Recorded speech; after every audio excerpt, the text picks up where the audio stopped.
नमस्ते छात्रों। आज की कक्षा में हम दो चरों में रैखिक समीकरण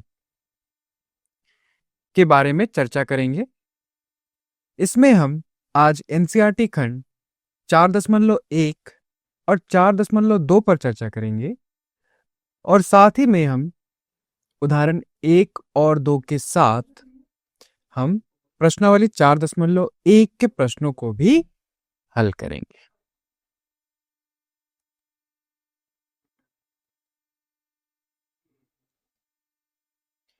तो सबसे पहले हम दो चरों में रैखिक समीकरण अध्याय में इसके परिचय को देखेंगे। फिर हम रैखिक समीकरण को समझेंगे कि रैखिक समीकरण होता क्या है, दो चरों में रैखिक समीकरण का क्या अर्थ होता है, हम इसको समझेंगे। फिर हम दो उदाहरणों को करेंगे और उसके बाद अभ्यास के प्रश्नों पर जाएंगे। तो सबसे पहले हम इस अध्याय में पढ़ने वाले हैं दो चरों में रैखिक समीकरण।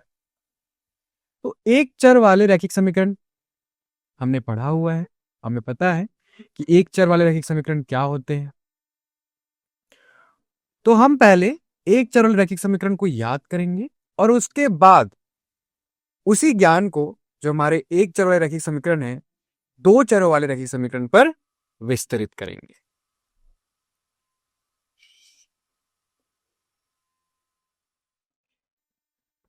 तो आज हम समझने वाले हैं कि दो चरों वाले जो रैखिक समीकरण होते हैं उनकी विशेषताएं क्या है। हम उसके बारे में अन्वेषण करेंगे कि उनके कोई हल होता है या नहीं होता है, और अगर हल होता है तो कितना होता है, क्या वो अद्वितीय होता है या एक से ज्यादा होता है। जैसे एक चर वाले रैखिक समीकरण में कितने हल होते थे? अद्वितीय हल होता था, एक हल होता था। लेकिन क्या ये जो दो चर वाले रैखिक समीकरण है इसके भी अद्वितीय हल होते हैं या हल होता ही नहीं, हम ये भी देखेंगे। और फिर हम ये देखेंगे कि ये जो हल है क्या इसको हम कात्य तल पर आलेखित कर सकते हैं या नहीं कर सकते हैं, और कैसे कर सकते हैं, हम ये भी समझेंगे इस अध्याय में। तो सबसे पहले याद करते हैं हम कि एक चर वाले रैखिक समीकरण होते क्या थे। अब नाम से ही है, एक चर, इसमें एक चर हो और दूसरा जो रैखिक हो। एक चर वाले जो रैखिक समीकरण होते थे उसका मानक रूप क्या होता था? तो एक चर में रैखिक समीकरण एक ऐसा समीकरण होता है जिसके मानक रूप क्या होते हैं? ax जमा b बराबर 0, जहां x क्या है? चर है, और a और b क्या है? वास्तविक संख्या है। लेकिन एक शर्त बहुत महत्वपूर्ण है हमारे एक चर वाले रैखिक समीकरण में कि a का मान 0 नहीं हो सकता है, क्योंकि अगर a का मान 0 हो गया फिर मानक रूप में देखो क्या हो जाएगा। अगर मानक रूप में आप a का मान 0 ले लोगे तो क्या आ जाएगा? b का मान भी 0 हो जाएगा और वो एक चर वाला रहेगा ही नहीं। तो एक चर में रैखिक समीकरण होने के लिए ये जो मानक रूप है एक चर रैखिक समीकरण में, इसमें a का मान 0 नहीं हो सकता है। हल का अर्थ क्या होता है? अगर हम बोल रहे हैं कि इस समीकरण का ये हल है, इसका क्या अर्थ है या मूल है? तो इसका ये अर्थ है हल चर का वह मान है जो हमारे समीकरण को संतुष्ट करता है। तो ऐसे समीकरण का एक अद्वितीय हल होता है। किन समीकरणों का? एक चर वाले रैखिक समीकरण का अद्वितीय हल होता है। इसका अर्थ क्या है? इसका अर्थ यह है कि x का केवल एक और केवल एक ही मान मिलेगा जो इस समीकरण को संतुष्ट करेगा। और वो मान क्या होगा? उदाहरण के लिए अगर हम एक चर वाला कोई रैखिक समीकरण ले, 2x जमा 5 बराबर 0, तो इस रैखिक समीकरण का हल क्या होगा? इसका हल होगा x बराबर ऋण 5/2। अगर हम बोल रहे हैं कि इसका हल, इसका मतलब यह है कि जब हम x बराबर ऋण 5/2 को समीकरण 2x जमा 5 बराबर 0 में प्रतिस्थापित करते हैं तो इस समीकरण को संतुष्ट करता है। तो जो रैखिक समीकरण है उसका जो हल है, क्या उस हल को हम संख्या रेखा पर दर्शा सकते हैं? बिल्कुल दर्शाया जा सकता है। जैसे यहाँ पे संख्या रेखा देखो, हमने संख्या रेखा पर अपने हल ऋण 5.2 को दर्शाया है, जो ऋण 3 और ऋण 2 के मध्य में है। तो किसी भी रैखिक समीकरण के हल को हमेशा हम एक संख्या रेखा पर दर्शा सकते हैं। तो रैखिक समीकरण का मानक रूप क्या है? ए एक्स जमा बी बराबर 0। और इसका हल क्या हो जाएगा? इसका हल हो जाएगा x बराबर ऋण b बटा a। तो किसी भी रैखिक समीकरण का हमेशा केवल एक अद्वितीय हल होता है।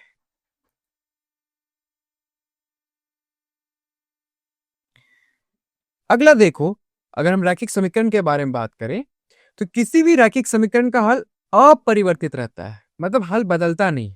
यदि हम क्या क्या कर सकते हैं, देखो, अगर हमारे पास एक समीकरण है तो अगर हम समीकरण के दोनों पक्षों में कोई समान संख्या जोड़ो या घटा दो, उसका हल अपरिवर्तित रहेगा। मतलब पहले जो हल था उसका अभी भी वही हल रहेगा।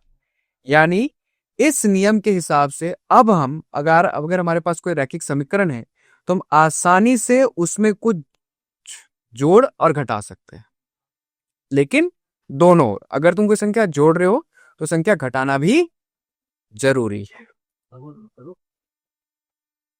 दूसरा है, दोनों पक्षों को एक ही शून्येतर संख्या से गुना या भाग करते हैं तब भी हल अपरिवर्तित रहता है।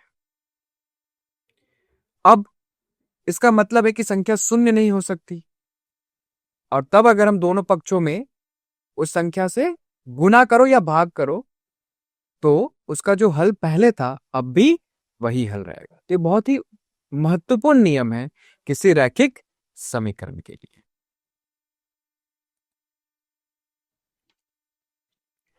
अब हम क्या करेंगे? अब हम पढ़ेंगे दो चरों वाले रैखिक समीकरण के बारे में। हमने एक चर वाले रैखिक समीकरण देखे, अब सोचो दो चर वाला रैखिक समीकरण कैसा होगा। तो एक चर वाले रैखिक समीकरण का मानक रूप क्या था? ए एक्स जमा बी बराबर 0। अगर इसमें हम दो चर लाना चाहें तो कैसा दिखेगा ये? और रैखिक भी होना चाहिए। दो चर अर्थात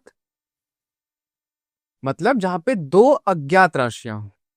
दो चर में रैखिक समीकरण का उपयोग तब किया जाता है जब किसी समस्या में दो अज्ञात राशियां शामिल होती है, जिनके संबंध को एक सीधी रेखा के रूप में व्यक्त किया जा सकता है।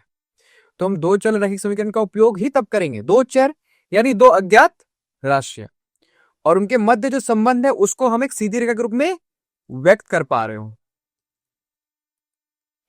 जैसे एक उदाहरण से समझो, दो भारतीय बल्लेबाज हैं और जिन्होंने मिलकर कितना रन 176 रन बनाया है। अब यहां पे ध्यान से समझो, दो बल्लेबाज हैं। यदि एक ने x रन बनाए और दूसरे ने y रन बनाए, अब दो अज्ञात राशि हैं, दो बल्लेबाज हैं, दोनों ने अलग अलग रन बनाए हैं और दोनों अज्ञात हैं, ये नहीं पता कितने रन बनाए हैं। ये दोनों क्या हो गए? चर राशियां हो गई। x रन बनाए, y रन बनाए, चर हैं दोनों। तो इस जानकारी को इस प्रकार व्यक्त किया जा सकता है। तो क्या हम इस जानकारी को किसी रैखिक समीकरण के रूप में व्यक्त कर सकते हैं? बिल्कुल कर सकते हैं। अगर एक बल्लेबाज ने x रन बनाया, दूसरे बल्लेबाज ने y रन बनाया, तो दोनों ने मिलकर कितना रन बनाया? 176 रन बनाया। तो रन क्या हो जाएगा? x जमा वाई बराबर 176। तो ये जो आपको मिला यहाँ पे x जमा वाई बराबर 176, वो दो चरों में रैखिक समीकरण का एक उदाहरण है। दो चर हैं, रैखिक है। यहां पे तुम देखो, सामान्य चर मतलब हम जब दो चर उपयोग करते हैं तो हम क्या करते हैं? सामान्य रूप से x और y का उपयोग करते हैं, लेकिन हम अन्य अक्षरों का भी उपयोग कर सकते हैं, कोई दिक्कत नहीं है, क्योंकि जो अक्षर ले रहे हो क्या है? वो चर को दर्शाते हैं। तो अब एक्स वाई की जगह पे S T P Q U भी का उपयोग भी किया जा सकता है। उदाहरण स्वरूप यहाँ पे देखो, हमने दो चर रैखिक समीकरण के उदाहरण दिए हैं जहां पे हमने एक्स वाई की जगह पे अलग अक्षरों का उपयोग किया है। जैसे 1.2 गुना एक्स जमा 3t बराबर 5, पी जमा 4q बराबर 7, पाई यू जमा 5b बराबर 9, 3 बराबर वर्गमूल 2x घटाओ 7y। तो प्रत्येक जो यहाँ पे रैखिक समीकरण है उसमें कितने चर है? 2 चर है, तो 2 चर वाले रैखिक समीकरण है। अब सोचो 2 चर वाले रैखिक समीकरण का मानक रूप क्या था? एक चर वाले का मानक रूप क्या था? ax जमा b बराबर 0। तो 2 चर वाले में क्या होगा? एक चर बढ़ा देना है, तो मानक रूप देखो क्या हो जाएगा। तो मानक रूप हो जाएगा 2 चर रैखिक समीकरण का ax जमा by जमा c बराबर 0। 2 चर हैं x और y और एक स्थिरांक है, तो ax जमा by जमा c बराबर 0। ये एक 2 चर रैखिक समीकरण का मानक रूप है। तो यहाँ पे ए बी सी क्या है? वास्तविक संख्याएं हैं। अब यहाँ पे ये जो ए बी के मान है वो दोनों शून्य नहीं हो सकते, क्योंकि अगर ये दोनों शून्य हो जाएंगे तो मेरा ये जो समीकरण है वो 2 चर वाला रहेगा ही नहीं।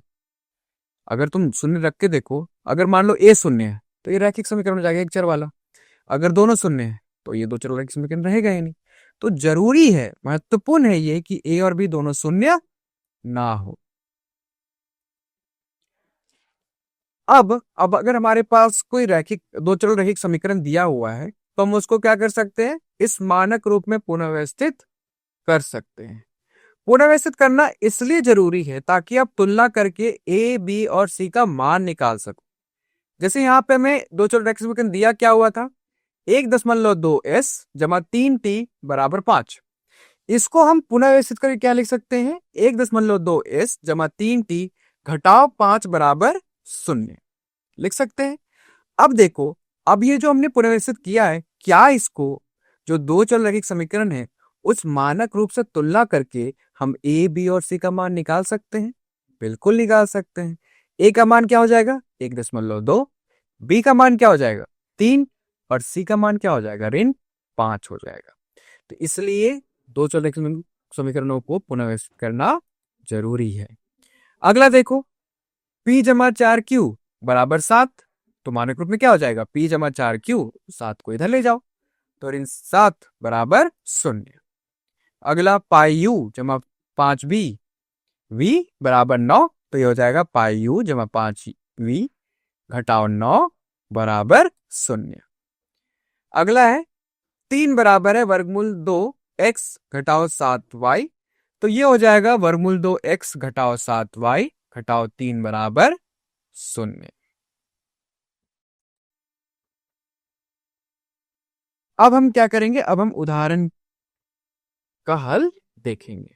तो पहला उदाहरण है, निम्नलिखित समीकरणों में से प्रत्येक को ax जमा बी वाई जमा सी बराबर 0 के रूप में लिखिए और प्रत्येक स्थिति में a b और c के मान इंगित कीजिए। क्या करना है? यहाँ पे हमें 2 चर वाले रैखिक समीकरण दिए हुए हैं, हमें उन्हें जो मानक रूप है 2 चर वाले रैखिक समीकरण का उस रूप में लिखना है और उसके बाद मानक रूप से तुलना करके ए बी और सी के मान निकालने हैं। तो हल करते हैं। पहला है 2 गुना एक्स जमा 3 गुना वाई बराबर 4.37। तो मानक रूप क्या हो जाएगा? 2 गुना एक्स जमा 3y घटाओ 4.37 बराबर 0। मानक रूप पे आ गया। अब क्या करेंगे? हम तुलना करेंगे। तुलना करने पे तो क्या मान आ जाएगा? a का मान आ जाएगा 2 जो x के साथ है, b का मान जो y के साथ है 3 और c आ गया ऋण 4.37। अगला दिया हुआ अगला समीकरण x घटाओ 4 बराबर वर्गमूल 3y। तो इसको मानक रूप में लिखेंगे तो आ जाएगा x घटाओ वर्गमूल 3y घटाओ 4 बराबर 0। तो तुलना करो मानक रूप से, तो a का मान क्या आ जाएगा जो x के साथ है 1, b का मान जो y के साथ है ऋण वर्गमूल 3 और c का मान ऋण 4। अगला है 4 बराबर 5x घटाओ 3y, तो मानक रूप में क्या हो जाएगा 5x घटाओ 3y घटाओ 4 बराबर 0। मानक रूप में आ जाएगा a का मान 5 आ जाएगा, b का मान ऋण 3 आ जाएगा, c का मान ऋण 4 आ जाएगा।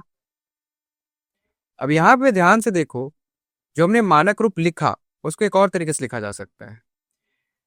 अभी वाले मानक रूप में हमने क्या किया था, 4 को ले गए थे हम दूसरी तरफ, लेकिन अगर हम 4 को दूसरी तरफ ले जाके 5x और 3y को उधर ले आए तो क्या हो जाएगा, ऋण 5x जमा 3y जमा 4 बराबर 0।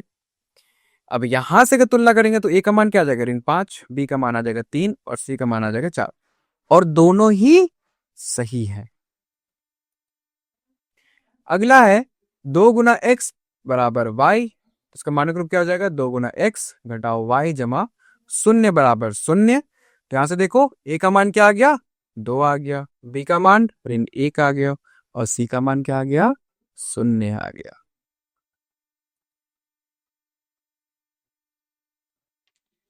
अब देखो यहां पे हम एक चर में रैखिक समीकरण जो होता है उसको दो चर के विशेष मामले के रूप में देखते हैं कि क्या हमारे पास अगर कोई एक चर वाला रैखिक समीकरण है उसको हम दो चर वाले रैखिक समीकरण के मानक रूप में लिख सकते हैं। सोचो, तो एक समीकरण, एक चर वाला रैखिक समीकरण क्या होता है, उसका मानक रूप ए एक्स जमा बी बराबर 0। इसमें कितने चर है, एक चर है, तो क्या इसको हम दो चरों में एक रैखिक समीकरण के रूप में लिख सकते हैं, बिल्कुल लिख सकते हैं। क्या होता है उसका मानक रूप ए एक्स जमा बी वाई जमा सी बराबर 0। ये दो चर वाले रैखिक समीकरण का मानक रूप है। तो अगर हम y के आगे 0 लगा दे तो क्या हो जाएगा, हमारा एक चर वाला रैखिक समीकरण दो चर वाले के मानक रूप में आ जाएगा। जैसे यहां पे हमने किया, क्या कर दिया हमने ए एक्स जमा 0 गुना y जमा b बराबर 0। तो आप इस तरीके से एक चर वाले रैखिक समीकरण को दो चर वाला रैखिक समीकरण बना सकते हो। उदाहरण में हमें समीकरण दिया हुआ है 4 घटाओ 3x बराबर 0। अब ये एक चर वाला रैखिक समीकरण है, एक चर है इसमें x है, इसको हमने दो चर वाले समीकरण के मानक रूप में लिख दिया। क्या हो जाएगा ऋण 3x जमा 0 गुना y जमा 4 बराबर 0। तो हमने एक चर वाले रैखिक समीकरण को दो चर वाले रैखिक समीकरण के मानक रूप में लिख दिया। इस तरीके से लिख सकते हैं। तो उदाहरण दो, निम्नलिखित में से प्रत्येक को दो चरों में एक रैखिक समीकरण के रूप में लिखिए। तो यहां जो समीकरण दिए हुए हैं ध्यान से देखो, सारे एक चर वाले हैं। हमें क्या करना है, इन एक चरों वाले रैखिक समीकरण को दो चरों वाले रैखिक समीकरण के मानक रूप में लिखना है। तो कैसे लिख सकते हैं, अभी हमने देखा। तो पहला दिया हुआ है x बराबर ऋण 5, एक चर है x है, तो y को 0 के साथ लिख दो। 1 गुना x जमा 0 गुना y जमा 5 बराबर 0। समीकरण अभी भी वही है, x बराबर ऋण 5 ही है, लेकिन मानक रूप किसका है, दो चर वाले का रूप है। दूसरा है y बराबर 2, तो यहां पे x के आगे 0 लगा देंगे, तो क्या हो जाएगा 0 गुना x जमा 1 गुना y घटाओ 2 बराबर 0। तीसरा है 2 गुना x बराबर 3, तो ये हो जाएगा 2 गुना x जमा 0 गुना y घटाओ 3 बराबर 0। अगला है 5y बराबर 2। अब यहाँ पे x नहीं है तो x के आगे 0 लगा दो, क्या जाएगा 0 गुना x जमा 5 गुना y घटाओ 2 बराबर 0। तो इस तरीके से हम एक चर वाले रैखिक समीकरण को दो चर वाले रैखिक समीकरण में लिख सकते हैं। बस क्या करना है, जो चर अब नहीं है, जैसे जहां पे y नहीं है तो y के आगे 0 लगा दो, और जहां पे x नहीं है x के आगे 0 लगा दो। अब हम अभ्यास 4.1 के प्रश्नों का हल करेंगे। तो देखो पहला प्रश्न, पहले प्रश्न पढ़ो। प्रश्न में क्या कहा गया है, एक नोटबुक की कीमत एक कलम की कीमत की दोगुनी है। इस कथन को निरूपित करने के लिए दो चरों में एक रैखिक समीकरण लिखिए।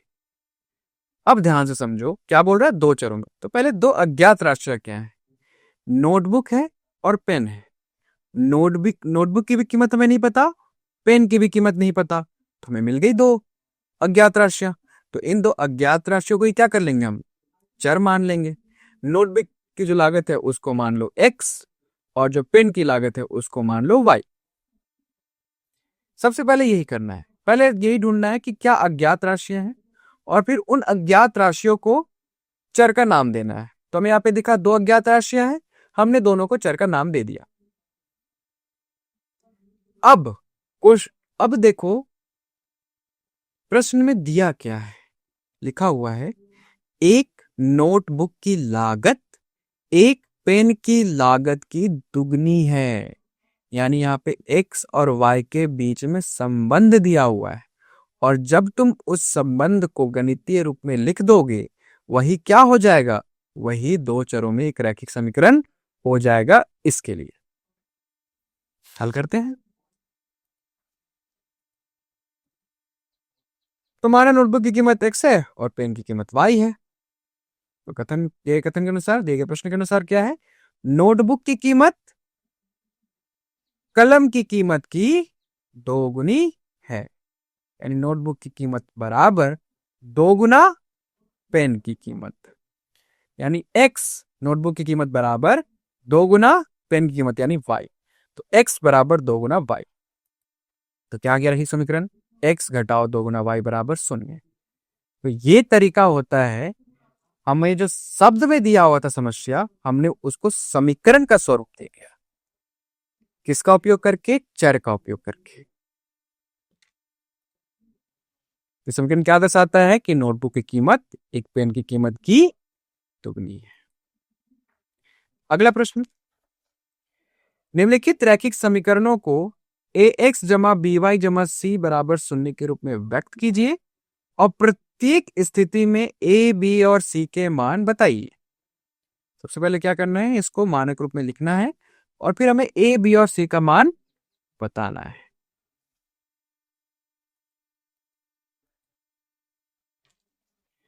तो दिया गया रैखिक समीकरण पहला क्या है, 2 गुना x जमा 3 गुना y बराबर 9.35 पा। यहां पे पहला जो रैखिक समीकरण दिया, क्या दिया हुआ है तो ध्यान से देखो।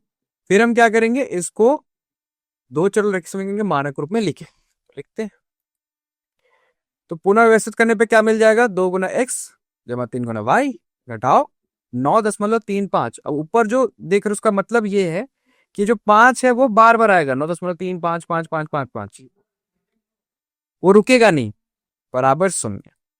यहाँ पे से जब हम समीकरण को दो चर जो रैखिक समीकरण का मानक रूप है उससे तुलना करेंगे ax जमा by जमा c बराबर 0 से, तो हमें क्या प्राप्त होगा, a बराबर हो जाएगा 2, b बराबर हो जाएगा 3 और c बराबर हो जाएगा ऋण 9.35 बार। अगला है रैखिक समीकरण x घटाओ y बटा 5 घटाओ 10 बराबर 0। सबसे पहले मानक रूप में लिखो ax जमा by जमा c बराबर 0। जब तुलना करेंगे समीकरण को इससे, तो हमें क्या प्राप्त होगा, हमें a, b और c का मान प्राप्त होगा।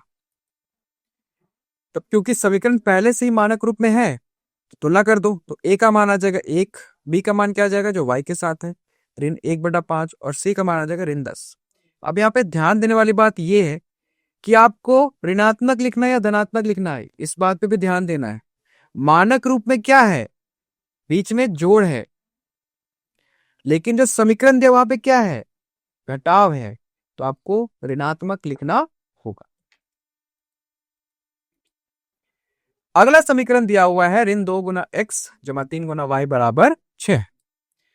पुनर्व्यवस्थित करो, मानक रूप में लिखो पहले इसको, तो देगा ऋण 2 गुना x जमा 3 गुना y घटाओ 6 बराबर 0। तो जब तुलना करेंगे इसको ax जमा by जमा c बराबर 0 से, तो हमें क्या प्राप्त हो जाएगा, a का मान आ जाएगा ऋण 2, b का मान आ जाएगा 3 और c का मान आ जाएगा ऋण 6। अगला है x बराबर 3 गुना y तो पुनर्व्यवस्थित करके क्या हो जाएगा, ये x घटाओ 3y बराबर 0।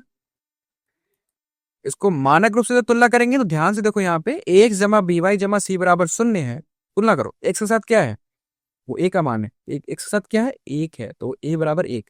y के साथ क्या है, वो b का मान है, तो y के बी वाई के आगे प्लस जोड़ का साइन है और वहां पे ऋणात्मक है, घटाव है, तो b का मान आ जाएगा ऋण 3 और c का मान आ जाएगा 0। पांचवा है जो रैखिक समीकरण दिया हुआ है, 2 गुना x बराबर ऋण 5y। तो इसको जब पुनर्जित करेंगे तो क्या मिल जाएगा, 2 गुना x जमा 5y बराबर 0। तो तुलना करो, x जमा बी वाई जमा सी बराबर 0 से, तो a का मान मिल जाएगा 2, b का मान मिल जाएगा 5 और c का मान आ गया 0। अगला रैखिक समीकरण दिया हुआ है 3 गुना x जमा 2 बराबर 0। तो पहले इसको इस रूप में लिख लो, a गुना x जमा बी वाई जमा सी बराबर 0। अब यहाँ पे ध्यान दो, ये एक चर वाला रैखिक समीकरण है, लेकिन हमने सीखा है कि कैसे हम एक चर वाले रैखिक समीकरण को दो चर वाले रैखिक समीकरण के रूप में लिख सकते हैं। तो जब हम इसे लिखेंगे, क्योंकि यहाँ पे y नहीं है, तो y के साथ जो आएगा, जो y के पहले वो 0 हो जाएगा। तो यहाँ पे जो हमने मानक रूप लिखा है 1 जमा बी वाई जमा सी बराबर 0, यहाँ पे b क्या है, 0 है। तो मानक रूप से तुलना करने पे क्या मिलेगा हमें, a का मान तो 3 है, b का मान 0 है क्योंकि y नहीं है, और c का मान क्या है, 2 है। अगला रैखिक समीकरण दिया हुआ है y घटाओ 2 बराबर 0। तो इसका जो मानक रूप होगा दो चर वाले क्या होगा, a गुना x जमा बी गुना वाई जमा सी बराबर 0, जहां a का मान 0 है। क्यों, क्योंकि इसमें x नहीं है। तो तुलना करेंगे तो a का मान आ जाएगा 0, b का मान आ जाएगा 1 और c का मान आ जाएगा ऋण 2। अगला दिया हुआ है समीकरण 5 बराबर 2 गुना x। पुनर्व्यवस्थित करो, आ जाएगा 2 गुना x घटाओ 5 बराबर 0। समीकरण से तुलना करो, a जमा बी वाई जमा सी बराबर 0 से, तो a का मान आ जाएगा 2, b का मान आ जाएगा 0 और c का मान आ जाएगा ऋण 5। तो इस तरीके से आप अगर दो चर वाले रैखिक समीकरण दिए हुए हो उसको मानक रूप में लिख के एबीसी का मान निकाल सकते हो, और अगर एक चर वाले हैं तब भी उसको दो चर वाले मानक रूप में लिख के हम ए बी और सी का मान निकाल सकते हैं। आज की कक्षा में हमने क्या सीखा, हमने देखा कि एक चर वाले रैखिक समीकरण क्या होते हैं और उसको कैसे दो चर वाले रैखिक समीकरण पे विस्तृत किया जा सकता है, और कैसे दैनिक जीवन की समस्या को हम दो चरों वाले रैखिक समीकरण का उपयोग करके दर्शा सकते हैं, और दो चरों रैखिक समीकरण का मानक रूप क्या होता है, और एक चर वाले रैखिक समीकरण को कैसे हम दो चर वाले रैखिक समीकरण के मानक रूप में लिख सकते हैं, और फिर हम तुलना करके ए बी और सी का मान निकाल सकते हैं। ध्यान देने के लिए धन्यवाद। मुझे आशा है कि पाठ उपयोगी रहा हो।